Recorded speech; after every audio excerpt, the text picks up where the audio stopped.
Hello बच्चों, आज हम लोग जिस कविता को पढ़ने वाले हैं उसका नाम है कोई नहीं पराया और इसके कवि हैं गोपाल दास नीरज जी।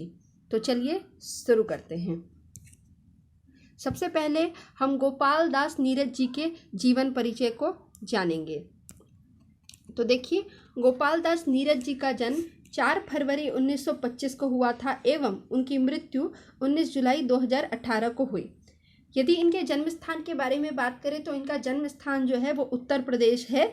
उत्तर प्रदेश के इटावा जिले के पुराबला ग्राम में इनका जन्म हुआ था।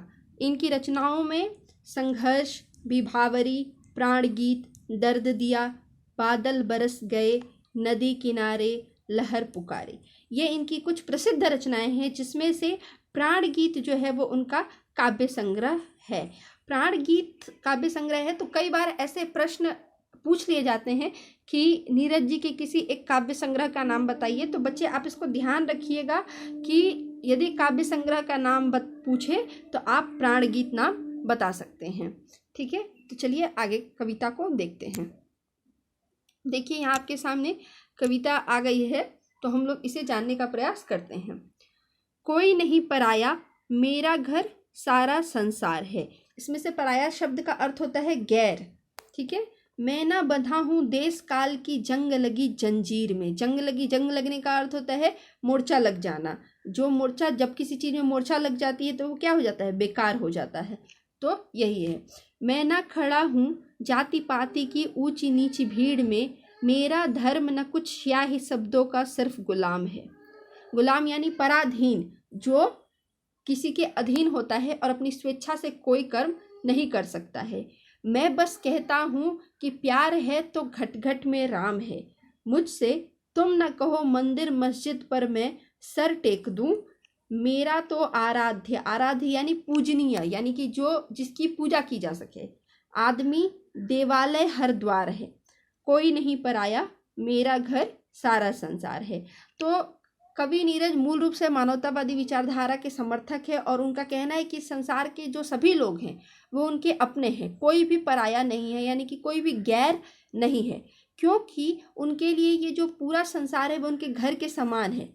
आपके घर में जो लोग आपके साथ रहते हैं वो आपके अपने होते हैं, वो पराया नहीं होते हैं। तो कवि नीरज कह रहे हैं कि इस संसार में कोई भी व्यक्ति पराया नहीं है, क्योंकि यह संसार मेरा घर है, मेरे घर के समान है, और इसलिए इसमें जितने भी लोग हैं वो सब मेरे अपने हैं। वह देश काल अर्थात समय और स्थान जनित परंपरागत नियमों की बेड़ियों में कैद नहीं है। ऐसा नहीं है कि वो जिस स्थान पे रहते हैं केवल उसी स्थान के लोगों को अपना मानते हैं, बिल्कुल नहीं। वे पूरे पृथ्वी पर जितने भी लोग हैं वो सबको अपना मानते हैं, और जो रूढ़िगत बंधन है कि ये मेरे देश का है, ये दूसरे देश का है, इस रूढ़िगत बंधन में वो बंधे हुए नहीं हैं। यहाँ तक कि वे जाति पाति, ऊंच नीच, भेदभाव को भी अस्वीकार करते हैं, इसे भी वे स्वीकार नहीं करते। इसके अलावा वे शास्त्रों में लिखे जो रूढ़िवादी नियम है कि कौन उच्च जाति का है, कौन नीची जाति का है, किनके साथ हमको संबंध रखना चाहिए, किनके साथ संबंध नहीं रखना चाहिए, ये सब जो रूढ़िवादी मान्यताएं हैं, विचारधाराएं हैं, उसके भी वे गुलाम नहीं हैं, उसके भी वे समर्थक नहीं है।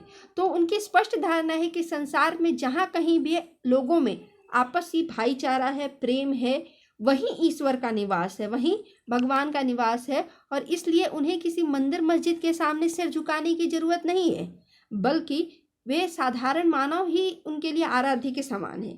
जो साधारण मनुष्य हैं वे ही उनके लिए आराध्य यानी कि पूजनीय है, और उनके घर ही देवालय के समान है।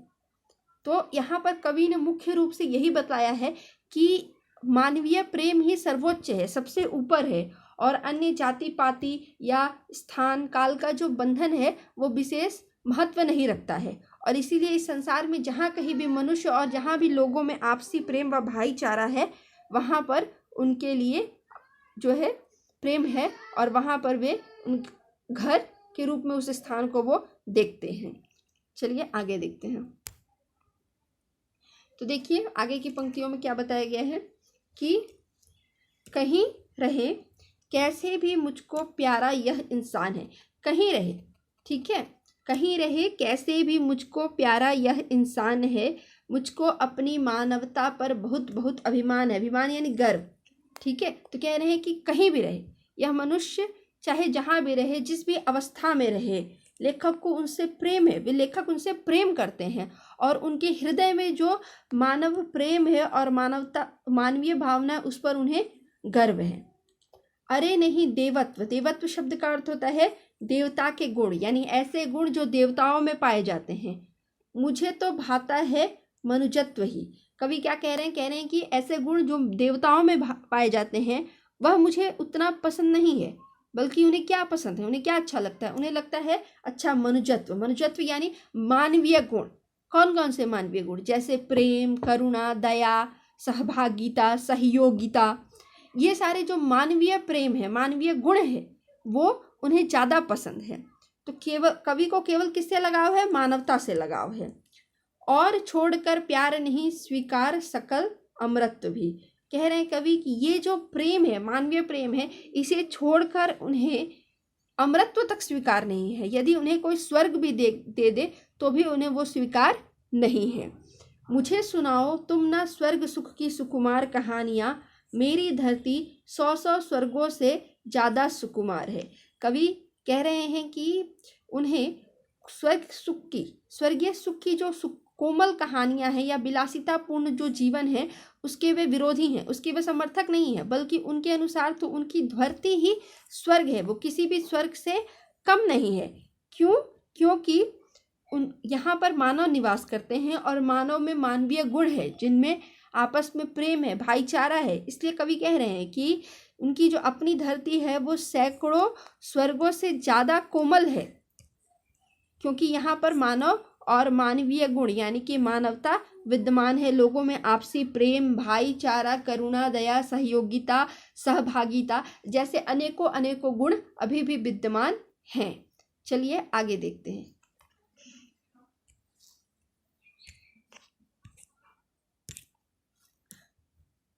देखिए, मैं सिखलाता हूँ कि जियो और जीने दो संसार को। कवि जो है इस संसार में लोगों को क्या सिखाते हैं? जियो और जीने दो। कवि मूल रूप से जियो और जीने दो के सिद्धांत के समर्थक हैं। हम भी शांति से रहें, दूसरों को भी शांति और अमन के साथ रहने दें, वे इसी भावना के समर्थक हैं। ठीक है, और इसी उपदेश को वो लोगों तक बांटते हैं। जितना बांट सको तुम बांटो अपने प्यार को। कवि कह रहे हैं कि अपने जो आपसी द्वेष है, हिंसा है, द्वेष है, जलन की भावना है, इसको भूल कर जो प्रेम है, आपसी प्रेम है, इसको आप जितना बांट सकते हो उसको बांटो। उसको बांटने की वे सलाह देते हैं।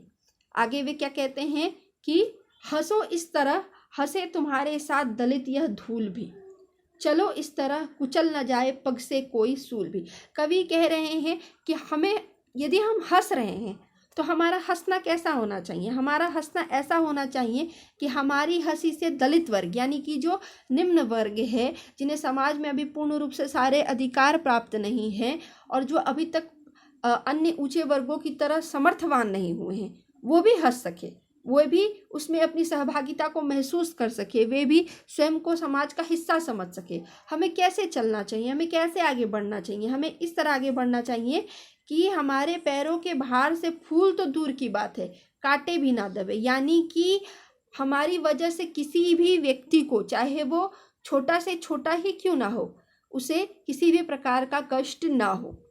ठीक है, आगे क्या बताते हैं कवि कि सुख न तुम्हारा सुख केवल जग का भी उसमें भाग है। कवि कहते हैं कि हमारे इस सुख में संसार का बहुत बड़ा योगदान है, यह केवल हमारा सुख नहीं है। आगे कह रहे हैं फूल डाल का पीछे पहले उपवन का श्रृंगार है। कवि क्या कह रहे हैं? पहले दो लाइनों को देखिए, सुख न तुम्हारा सुख केवल जग का भी उसमें भाग है, फूल डाल का पीछे पहले उपवन का श्रृंगार है। कवि कह रहे हैं कि आपका जो सुख है वो केवल आपका अपना सुख नहीं है, बल्कि वो इस पूरे संसार का सुख है, उसमें भी उसका संसार का भाग है। ठीक वैसे ही जैसे जो फूल होता है वो डाल पर तो लगता है, पर डाल पे लगने से पहले वो उपवन में लगता है, उस बाग बगीचे में खिलता है। ठीक उसी तरीके से हम इस समाज के हिस्से हैं और हमारा जो सुख है, हमारी जो खुशी है, वो इस समाज की भी खुशी है। तो हमें इस समाज, हमें जो कुछ भी प्राप्त हुआ है वह इस समाज से ही हुआ है, इस संसार से ही हुआ है। इसलिए संसार का बहुत बड़ा योगदान है। इसलिए हमें क्या करना चाहिए, हमें ये मान लेना चाहिए कि कोई भी पराया नहीं है, मेरा घर सारा संसार है। हमें दूसरों को सुखी बनाने का प्रयास करना चाहिए। तो मूल रूप से इस कविता में हमें ये देखने को मिल रहा है कि जो कवि हैं वो मानवतावादी विचारधारा के समर्थक हैं और उनका उपदेश यही है कि हमें अपने जो द्वेष है, ईर्ष्या है, द्वंद्व है या किसी भी प्रकार का मन मुटाव है, उसे भूलकर आपसी प्रेम की भावना का प्रचार और प्रसार करना चाहिए।